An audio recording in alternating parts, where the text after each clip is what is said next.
오늘 시편 3편은 다윗이 아들 압살롬의 반란으로 그 왕궁에서 급하게 도망을 쳐서 쫓겨다니면서 지은 시다 하는 그 제목이 붙어 있습니다.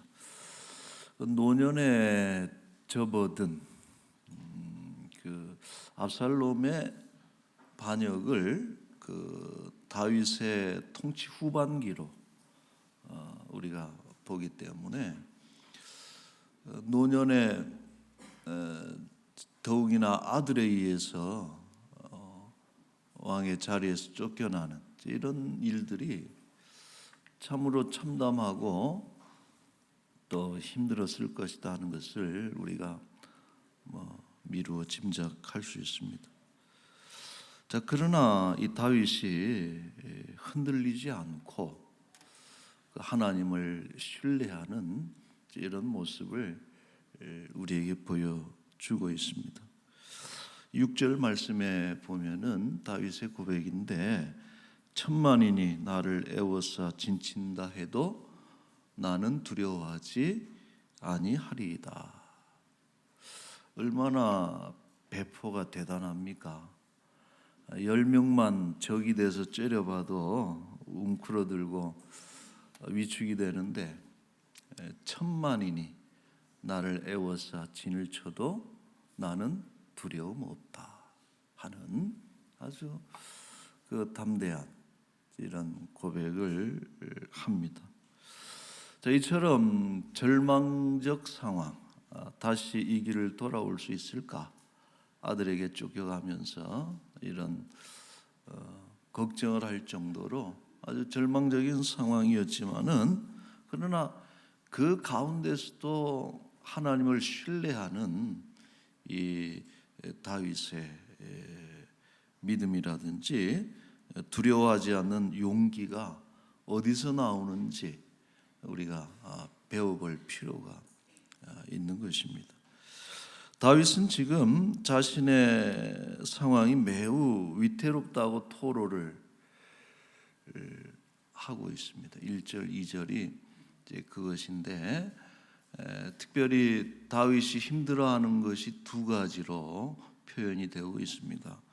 첫째는 자신을 공격하는 적들이 너무 많다. 1절에 그렇게 토로하잖아요. 우리 압살롬이 반란을 아주 오랜 시간 수년간에 걸쳐서 아주 치밀하게 반란을 준비를 해서 그가 왕을 칭하고 거사를 일으킨 데가 그 다윗의 정치적인 고향이에요. 헤브론에서 왕이 됩니다. 그러니까 다윗의 근거지를 아예 없애버린 거예요. 헤브론에서 왕이 되고, 또 다윗의 충직한 부하들 중에 다윗을 배반하고 압살롬에게 그 진영으로 넘어간, 예를 들어서 아히도벨, 이 사람은 아주 그 다윗을 있게 만들었던 유능한 책사입니다. 참모, 꾀가 많은 이 아히도벨이 압살롬에게 붙어버렸어요. 그 다음에 아마사라고 하는 요압의 비길 수 있겠습니까만, 그래도 그 다윗의 용맹한 그 장수 중에 하나가 아마사인데, 아마사도 다윗에게 등을 돌리고 압살롬의 그 편에 섰습니다. 결정적인 것은 민심이 다 돌아가 버렸어. 얼마 전만 해도 다윗 하면은 가장 이스라엘이 존경하고 또 추앙하고 그 백성들이 다윗을 참 좋아하고 인기가 있었는데, 압살롬이 그 민심을 도둑질한 거예요. 성경에 보면은 아버지 다윗은 손 나쁜 왕으로 만들어 놓고 자기는 좋은 사람으로 해서 그 민심이 다윗에게서 압살롬에게로 넘어오는 그 이른바 사면초가라는 거. 어디를 둘러봐도 다윗의 편이 없어. 그러니까 1절이 그런 얘기요. 나의 대적이 어찌 그리 많은가 하는 이런 어려움을 토로하는 것이죠. 자, 두 번째로 자신의 처지를 조롱하는 사람들 때문에 참 힘들다. 2절이 이제 그 내용인데, 많은 사람이 나를 대적하여 말하기를 그는 하나님께 구원을 받지 못한다 하나이다 셀라. 이전에는 얼굴도 못 마주치고 함부로 말도 함부로 못하던 사람들이 이제 다윗이 어려움을 겪고 또 불우한 형편이 될 때에 여기저기서 대놓고 다윗을 조롱하고 멸시하고 모욕하고 이런 게 힘든 거예요. 생전 그런 말 들어봤겠어요? 왕으로 이스라엘을 다스렸던 고귀한 그런 사람이었는데 뭐 별 이상한 인물들까지 다 나와서 봐라 꼴 좋다. 하나님이 너 버렸어. 그렇게 하나님 믿는다 그러더니. 근데 이제 이런 것이 어찌 보면은 첫 번째 어려움보다도 이 두 번째가 더 다윗을 힘들게 하지 않았을까 이런 생각을 합니다. 자, 실제적으로 사무엘하에 보면은 다윗이 압살롬에게 궁을 빼앗기고 막 도망을 치고 있는데 시므이라고 하는 인물이 저쪽 이제 시내가 건너편에서 시므이라고 하는 인물이 나와서 돌을 던지면서 다윗을 조롱을 하죠. 사무엘하 16장입니까? 16장 8절에 보면은 사울의 족속의 모든 피를 여호와께서 내게로 돌리셨다. 이 시므이는 사울의 잔당이거든요. 여전히 사울을 따르는 사울 가문의 충성을 다하는 이런 그래서 사울이 그 다윗과의 어떤 왕권 전쟁에서 패했기 때문에 권력은 넘어왔지만은 여전히 추종자들이 있었는데 이제 다윗이 이렇게 위태로운 상황이 되니까 이제 드러나는 거예요. 그래서 사울의 족속의 모든 피를 그렇게 피를 흘리고 사울 가문을 쥐잡듯이 해서 이렇게 죽이더니 잘됐다. 이제 네가 아들 때문에 죽게 생겼구나 하고서 그런 아주 말로 다 할 수 없는 막말과 조롱을 그렇게 했습니다. 자, 그러니까 이 아비새를 비롯한 다윗의 부하들이 막 화가 나서 길길이 뛰는 거예요. 막 욕도 하고 제가 여기서 옮기지를 않겠습니다. 심한 욕도 하고 그다음에 저놈 목을 베버리십시다 하고서 아비새가 화가 나서 얘기를 했어요. 근데 어때요 여러분? 그 시점에서 가장 힘든 사람 누굴까요? 다윗이 제일 힘들죠.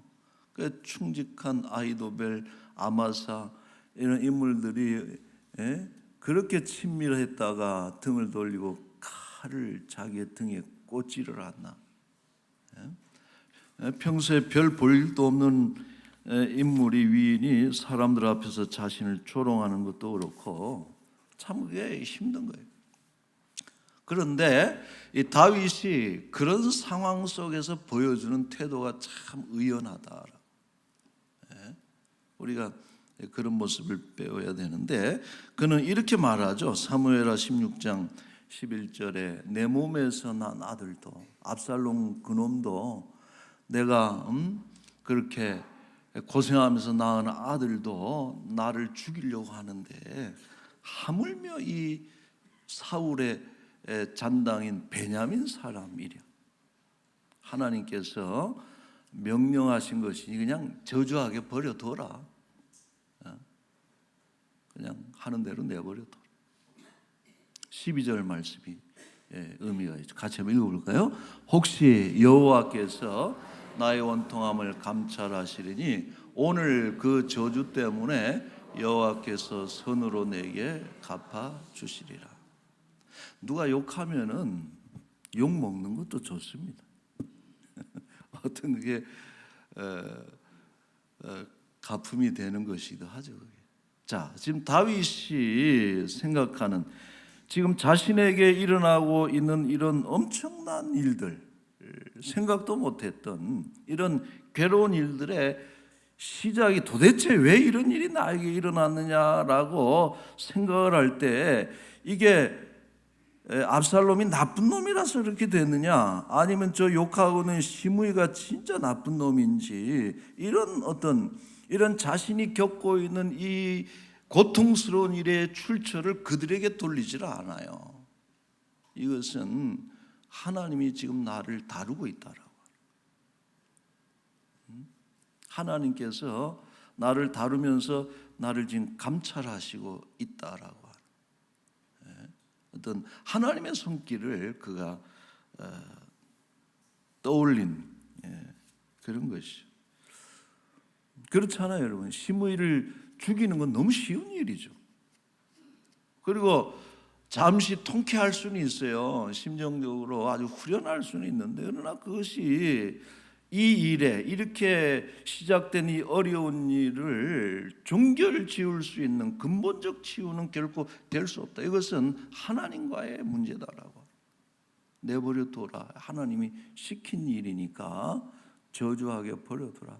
혹시라도 내가 지금 이렇게 묵묵히 저주를 당하고 조롱을 당하고 이런 어려운 일을 견딤으로 인해서 하나님께서 혹시라도 감찰하시고 긍휼을 베풀어 주셔서 이런 저주를 돌이켜서 선을 행하시겠다 한다면은 이 시므이 같은 인물이 100명이 1000명인들 수없이 저주한들 내가 못 받을 것이 뭐가 있겠느냐. 여러분, 이것은 다윗의 기가 막힌 영적인 센스예요. 초기에 사울에게 쫓겨다니잖아요. 그래서 사해 근방의 엔게디 광야라든지 유대 광야에 그 아주 은밀한 동굴 속으로 숨어 다니면서 피해 다닐 때에 눈앞에서 사울을 죽일 수 있는 절호의 기회가 와서, 그러니까 옆에서 또 그러잖아요. 죽여야 됩니다 하고서 그 부하들이 막 그럴 때 다윗이 뭐라 그래요? 아니다. 기름 부음 받은 자를 내가 어떻게 사사로이 손을 대겠느냐 하고서 그 순간에 자기가 유리할 수 있고 자기의 곤란함을 단숨에 없애버릴 수 있는 그런 상황임에도 불구하고 그가 하나님을 떠올렸다라고 하는 것이, 이것이 그 다윗이 가장 영적으로 활발하고 영적으로 가장 충만할 때의 다윗의 모습이었다는 거예요. 그런데 지금 보세요. 사실 다윗이 나이가 들었거든요. 노쇠하고 영적으로도 좀, 그러니까 이런 문제들이 일어난 것인데, 이런 상황 속에서 이런 어떤 그런 다윗의 영적인 실력이 다시 등장하는 거예요. 놔둬라. 하나님이 하신 일이다 하는. 여러분, 이것이 참 우리가 배워야 될 매우 중요한 태도입니다. 모든 일이 일어나는 것에는요, 사람에게로부터 일어나는 것이 아니고 하나님께서 그 뒤를 다루고 있다. 하나님을 의식하는 것이 참 중요하죠. 자, 여러분들은 여러분을 매우 괴롭히는, 주일날마다 만나서 여러분을 괴롭히는 사람이 있으면 어떻게 해야 되겠어요? 목을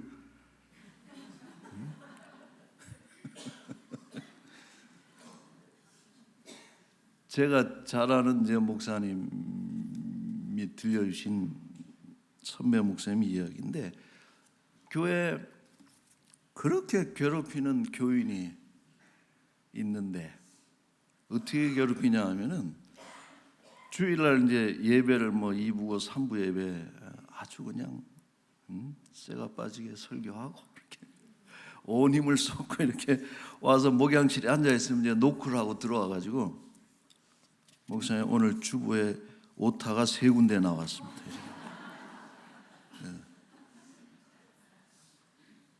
그래서 아이 그러세요. 고맙습니다.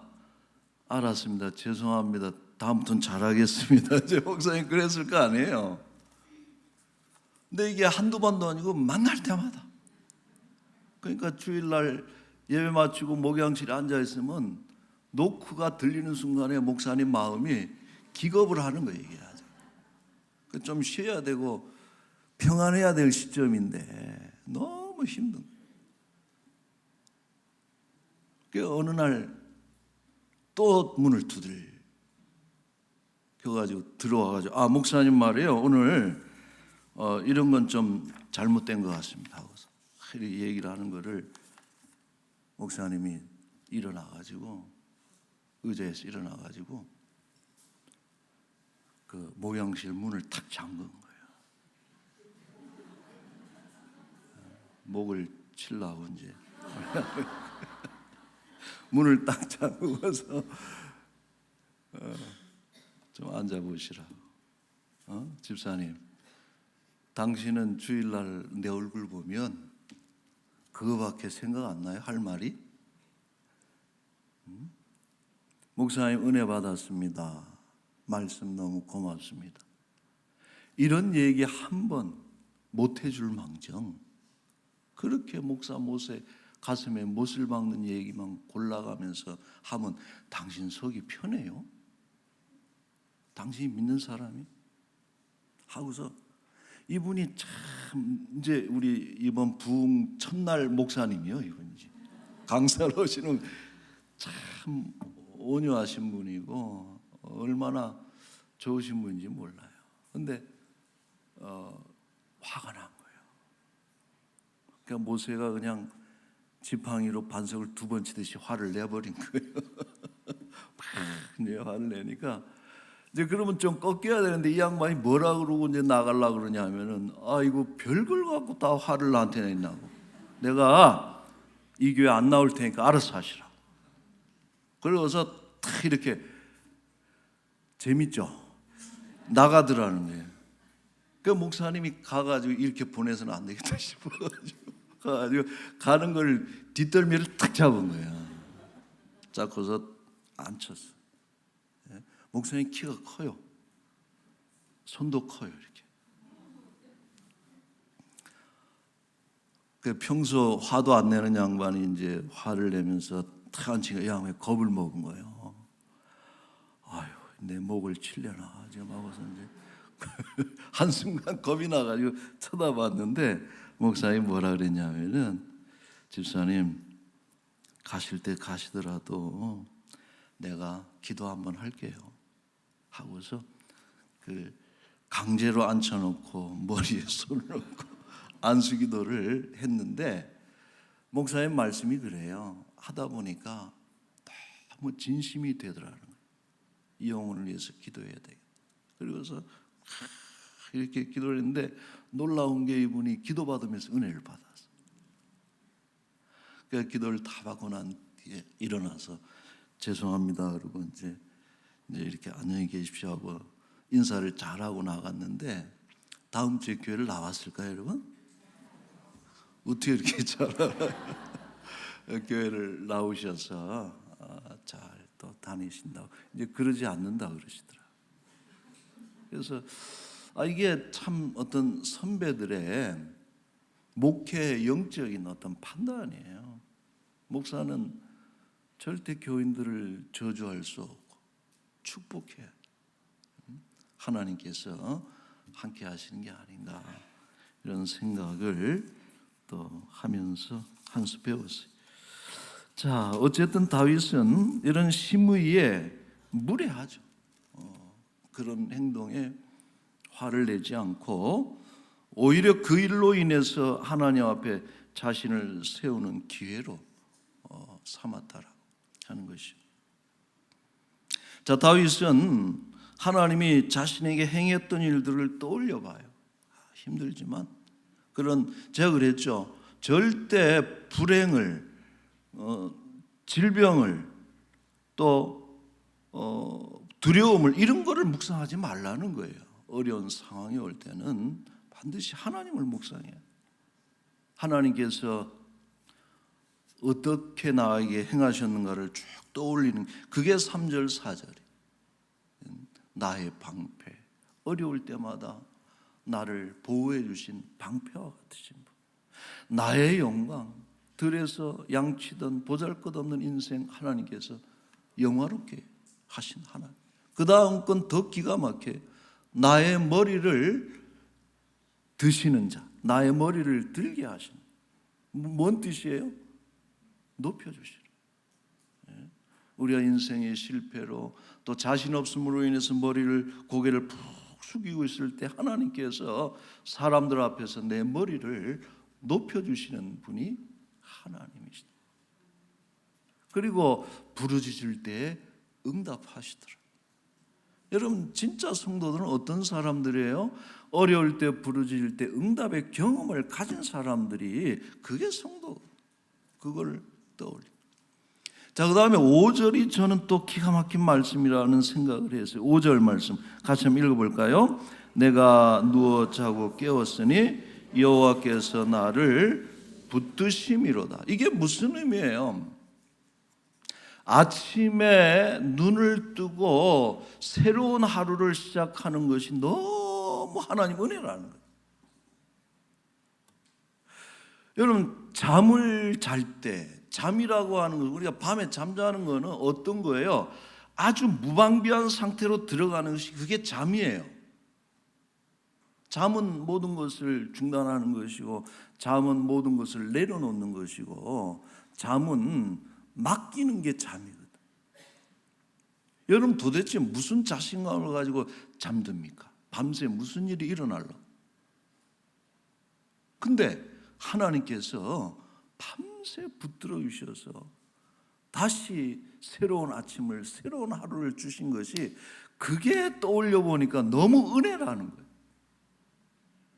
지금 다윗이요, 잠 못 들고 있는 거예요. 왜 그래요? 불안하기도 하고 또 너무 힘들기도 하고, 그래서 잠이 안 와. 잠을 잘 수가 없어. 그래도 잠을 청하는 거예요. 어떤 믿음을 가지고? 밤새 하나님 붙잡아 주시고 다음 날 되면 여전히 밝은 아침이 나에게 선물처럼 그 하루 올 것이라고 하는 이 믿음을 가지고 잠을 든다는 것이죠. 여러분, 우리가 좋을 때는 전혀 생각도 못했던 것들이 어려울 때 이렇게 떠올려 보면요, 은혜 아닌 것이 없어. 어때요, 여러분?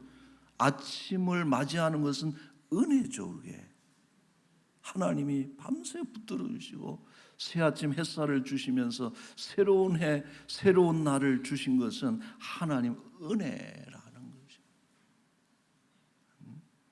너무 다윗이 그런 날들을 감사하는 거예요. 저는 그래서 이 말씀 보면서 이런 생각이, 어느 날 마지막 잠을 자야 될 때가 온다. 당신 죽습니다. 죽음의 잠. 이럴 때 여러분 어떻게 잠들겠느냐 말이에요. 헤어지기 싫고 내려놓기 싫고 잠들기 싫고 더 있고 싶은데, 그때도 우리가 가져야 될 믿음이 뭐예요? 눈 감고 잠들었다가 깨고 나면은 천국의 하루가 시작될 것이다. 늘 그래 왔듯이 누워서 자고 깨웠으니 여호와께서 붙들어 주셨다. 이 믿음이 있을 때에 잠들 수가 있는 것이죠. 자, 이처럼 다윗이 하나님을 묵상하는 거예요. 하나님의 하신 일들, 하나님의 성품에 대해서 진실하신 분, 하나님이 행하셨던 인자하신 일들, 이런 것들을 묵상할 때에 하나님에 대한 믿음이 그 속에서 회복이 되고 다윗의 마음에 담대함이 생겨나면서 천만대군도 두렵지 않을 그런 평화가 찾아오기 온 것이요. 그래서 고백하는 거 6절 말씀에 천만이 나를 애워싸 진친다 하려도 나는 두려워하지 아니하리이다. 여러분, 다윗이 이처럼 고난의 때에 하나님을 묵상할 때 그를 아파가던 모든 부정적인 감정들이 사라지게 되는 것을 경험하게 되었습니다. 여러분들도 꼭 하나님을 늘 묵상하고 하나님을 찾는 우리 주의 자녀들이 되시길 바랍니다. 말씀을 맺겠어요. 3편은 이렇게 시편 3편의 마무리죠. 8절이에요. 시작. 구원은 여호와께 있사오니 주의 복을 주의 백성에게 내리소서. 셀라. 셀라는 읽어주는 게 좋다. 제가 그랬죠. 아멘의 의미도 있는 거고 어떤 한번 쉬는 거. 셀라를 아무데나 붙여놓은 것이 아니고 의미가 있죠. 자, 여러분, 이 8절은 기도의 형식으로 끝나지만 매우 중요한 고백을 다윗이 남겼어요. 한번 따라서 해볼까요? 구원은 여호와께 있습니다. 자, 여러분, 이 구절은 후일 사도 요한이 아마 이 구절과 유사한 것들을 하나님을 찬양하는 어떤 구절로 소재로 쓰는 것을 볼 수가 있는데, 요한계시록 7장 9절에 보세요. 이 이후에 내가 보니 각 나라 족속 백성 방언에서 아무도 능히 셀 수 없는 큰 무리가 나와 흰옷을 입고 손에 종려가지 들고 보좌 앞과 어린 양 앞에 서서 큰 소리로 외쳐 이르되. 시작. 구원하심이 보좌에 앉으신 우리 하나님과 어린 양에게 있도다 하니. 아멘. 여러분, 구원은 누구에게 있냐? 하나님의 것이다. 이게 절대신앙이에요. 절대신앙이라는 것은 뭐냐? 다른 것 외에는 없다라고. 다른 것에서는 찾아볼 수 없는 하나님께만 있는 절대적인 주권이 뭐냐? 그게 구원의 능력이에요. 구원하심이 주께 있습니다. 사유하심이 주께 있습니다. 구원을 얻을 만한 다른 이름을 일체 주신 일이 없습니다. 절대적인 그런 신앙을 다윗이 다시 한번. 그래서 여러분 두려워하지 않는 거예요. 왜? 구원의 하나님이 계시기 때문에 그런 것이죠. 이 믿음으로 우리도 모두 어떤 공경 속에서도 흔들리지 말고 구원은 주께 있습니다. 주를 바라볼 때에 그 믿음으로 승리하시기를 주의 이름으로 축원합니다. 아멘. 자, 우리 복음성 하나 부를게요. 같이 한번 찬양하겠습니다.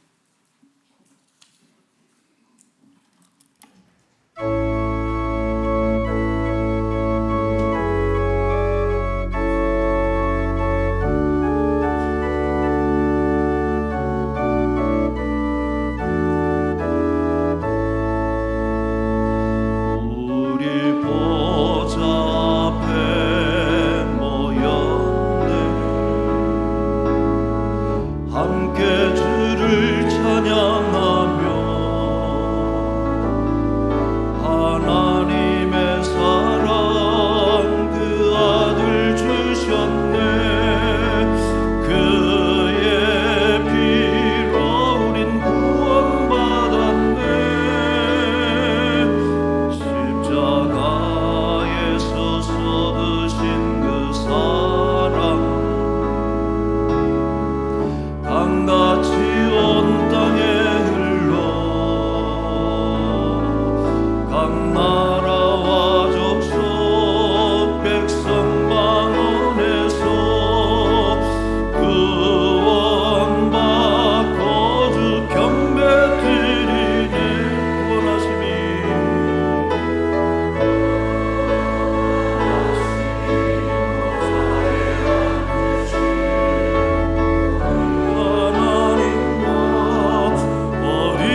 기도합시다. 같이.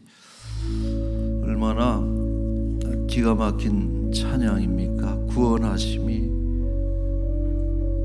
보좌에 앉으신 우리 하나님과 어린 양 게이토다.